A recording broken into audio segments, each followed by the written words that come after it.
Durante 48 anos, Judite chamou aquela casa de lar. Foi ali que criou os filhos, enfrentou dificuldades ao lado do marido e prometeu que jamais venderia o imóvel enquanto Tia estivesse viva. Mais uma internação inesperada deu aos filhos a oportunidade que eles esperavam havia anos. Convencido de que estavam tomando a melhor decisão, venderam a casa sem perder sua autorização.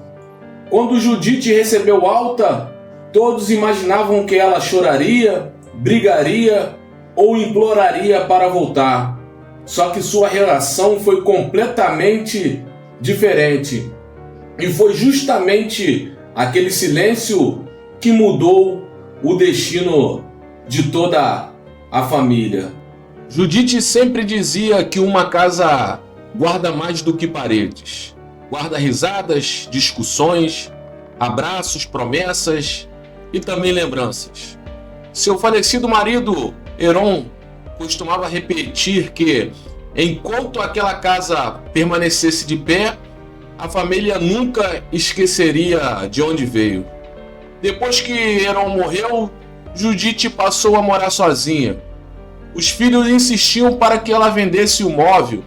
Mãe, essa casa é grande demais. A senhora não precisa de tudo isso. Com esse dinheiro dá para comprar um apartamento confortável. Ela, como sempre, apenas sorria. Um dia vocês vão entender por que esta casa não pode ser vendida. Nenhum deles insistia por respeito. Pelo menos, não na frente dela. Os irmãos eram muito diferentes.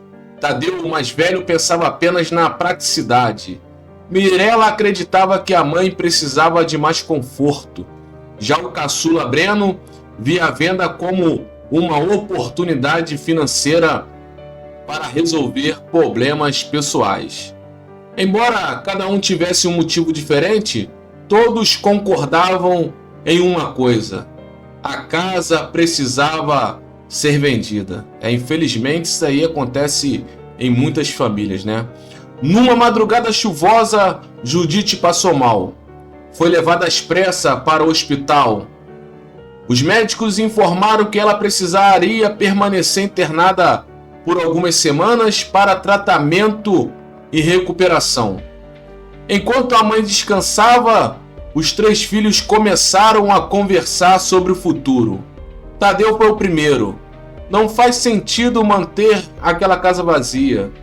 Mirella concordou. Depois ela vai precisar de cuidados. Um apartamento seria muito melhor.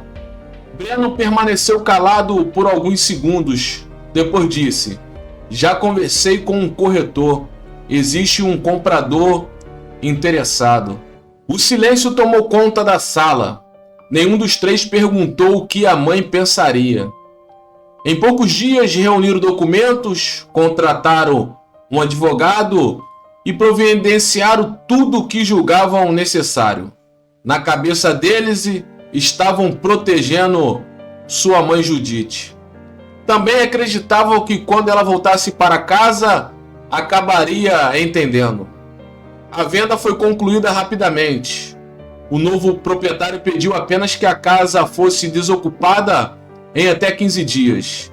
Na semana seguinte, o médico deu alta para Judite. Durante o caminho até a antiga rua, nenhum dos filhos teve coragem de tocar no assunto. Quando o carro entrou na avenida, Judite percebeu caminhões estacionados em frente ao portão. Homens carregavam móveis. Ela olhou demoradamente pela janela. Depois voltou os olhos para os filhos e ninguém dizia uma palavra.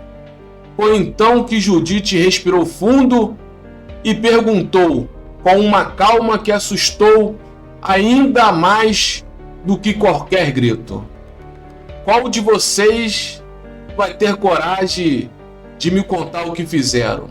Se essa história já fez você pensar, deixe seu like aí e escreve nos comentários. Nenhum filho pode decidir sozinho pela vida dos pais. O carro permaneceu parado diante do portão. Nenhum dos 3 filhos respondeu imediatamente. Tadeu Apertava o volante com tanta força que os nós dos dedos ficaram brancos. Estava muito nervoso. Mirella evitava olhar para a mãe. Breno fingia acompanhar a movimentação dos carregadores. Judite respirou lentamente. Eu fiz uma pergunta. O silêncio continuava no carro.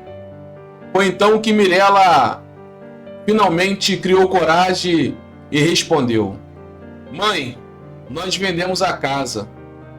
A resposta saiu baixa, quase como um pedido de desculpa. Judite apenas assentiu com a cabeça. Nenhuma lágrima, nenhum grito, nenhuma reclamação. Essa tranquilidade começou a incomodar ainda mais os filhos. Tadeu tentou explicar. A senhora estava internada. Nós pensamos no seu bem. A casa é muito grande, precisa de manutenção, tinha as escadas. E vocês decidiram tudo sem me perguntar?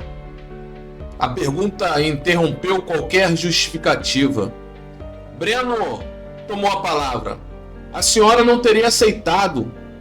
Então resolveram escolher por mim? Mais uma vez ninguém respondeu. Judite voltou a olhar pela janela. Os homens carregavam um antigo armário de madeira que ficava na sala havia mais de 40 anos. Ela sorriu discretamente. Tome cuidado com esse armário. Ele sempre foi muito importante para mim.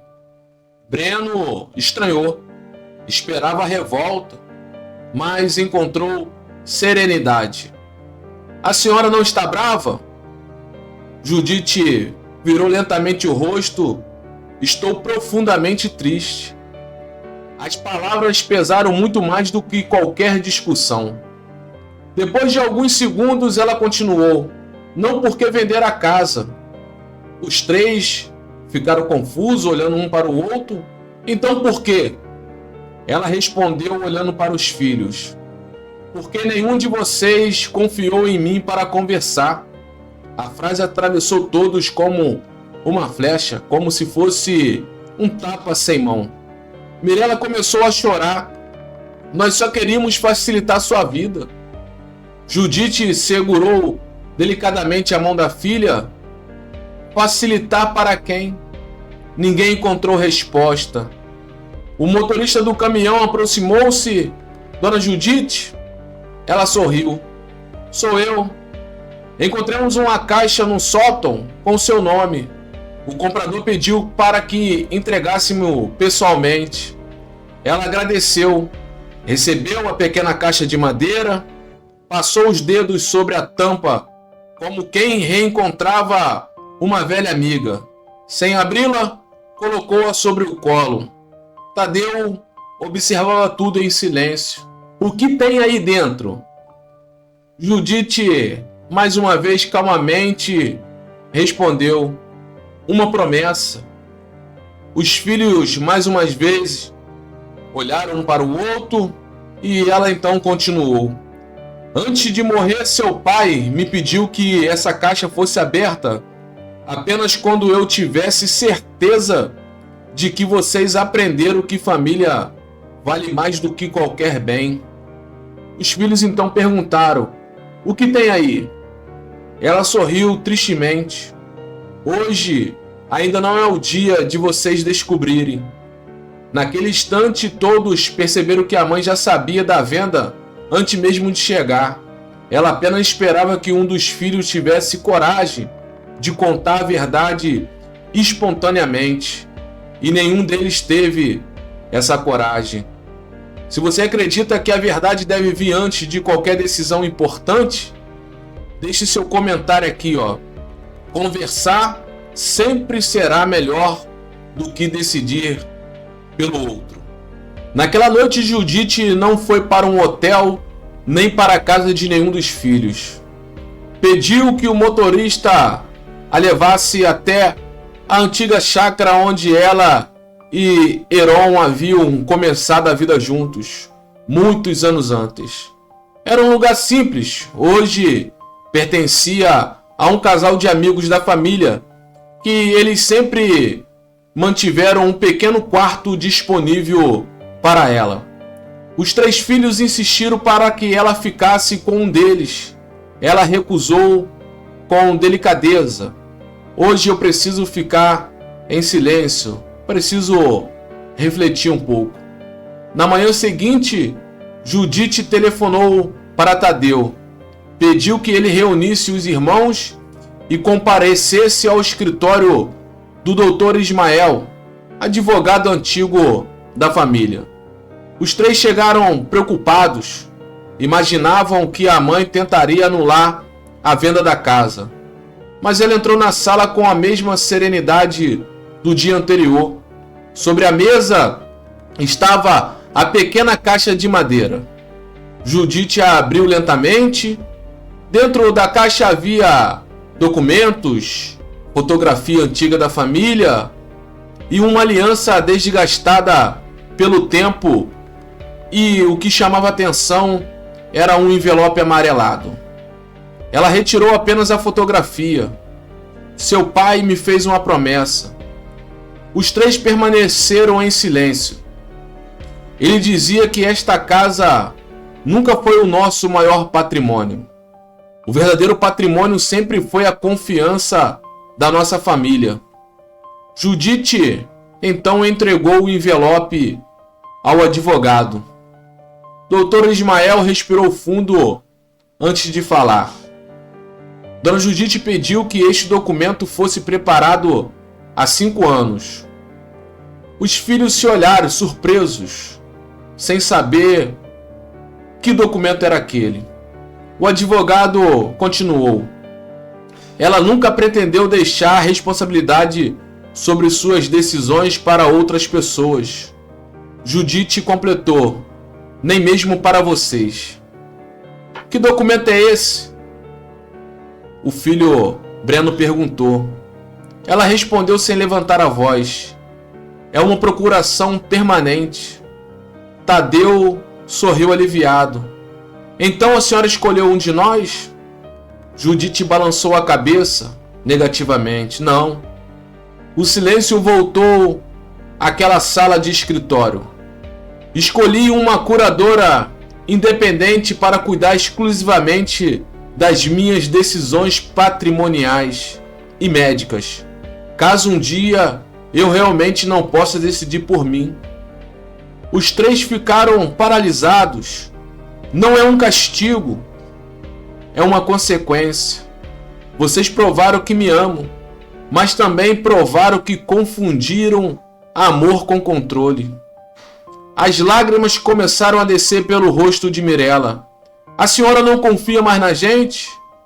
Judite se aproximou, segurou as mãos da filha e falou: confio que vocês me amam, mas ainda não confio que saibam respeitar minhas escolhas. Aquelas palavras doeram mais do que qualquer herança perdida. Antes de sair, Judite colocou a fotografia do marido sobre a mesa. Heron sempre dizia que os bens passam de mão em mão, mas o respeito precisa permanecer para sempre. Os 3 filhos não perderam a mãe, também não perderam seu amor. Perderam algo muito mais difícil de recuperar: a confiança. Naquele dia, compreenderam que decidir pelo futuro de alguém, mesmo acreditando estar fazendo bem, pode destruir justamente aquilo que pretendiam proteger. O amor pelos pais nunca deve ser usado como justificativa para tirar deles o direito de decidir sobre a própria vida. Cuidar, proteger e aconselhar são gestos de carinho. Controlar, esconder informações ou decidir sem consentimento pode transformar boas intenções em profundas feridas. E você, no lugar dos filhos da senhora Judite, qual seria a sua atitude? Os filhos agiram de forma correta ou os filhos estão totalmente errados por essa atitude? Deixa aí nos comentários a sua opinião.